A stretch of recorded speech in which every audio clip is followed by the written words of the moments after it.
បាទបងប្អូនចូលចិត្តពណ៌ខ្មៅបងប្អូននេះគឺវីដេអូពណ៌ខ្មៅឲ្យបងប្អូនមើលតែម្ដងបងប្អូនបាទមានពណ៌ខ្មៅ023បងប្អូនបាទ23ពីរគ្រឿងហើយក៏មានប្រភេទ025នេះពីរគ្រឿងដែរបងប្អូនបាទថ្ងៃនេះគឺវីដេអូប្រភេទពណ៌ខ្មៅឲ្យបងប្អូនមើលតែម្ដងបងប្អូនបាទ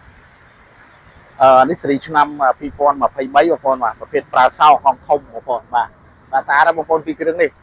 សម្រាប់បងប្អូនចង់បងរំលោះបងប្អូនបាទ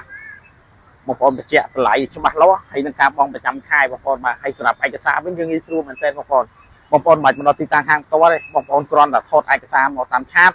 ម្លាក់លេខទូរស័ព្ទដែលតាក់ទងទៅបានមកគឺក្រុមការងារខ្ញុំរៀបចំឯកសារជូនបងប្អូនបាទព្រាមៗឲ្យបងប្អូនបាទហើយសម្រាប់ពីរគ្រឿងវិញគឺប្រភេទ2025បងប្អូននេះបាទ2025ប្រភេទរបស់ក្រុមហ៊ុនថ្មីសតបងប្អូនបាទមានច្រើនបងប្អូនបាទចាំបងប្អូនស្រឡាញ់ប្រភេទពណ៌ខ្មៅបងប្អូនមានបងប្អូនបាទហើយមិនមែនតែមានពណ៌ខ្មៅបងប្អូនបាទពណ៌សពណ៌អីមានច្រើនទៀតបងប្អូនបាទអញ្ចឹងមកធ្វើវីដេអូឲ្យបងប្អូនមើលតែម្ដងបងប្អូនបាទចុះបងប្អូនចង់បងរំលោះឬមួយក៏ចង់ទិញលុយសុទ្ធចង់វាយដូរឲ្យបងប្អូនអាចតាក់ទងបានបាទសូមអរគុណ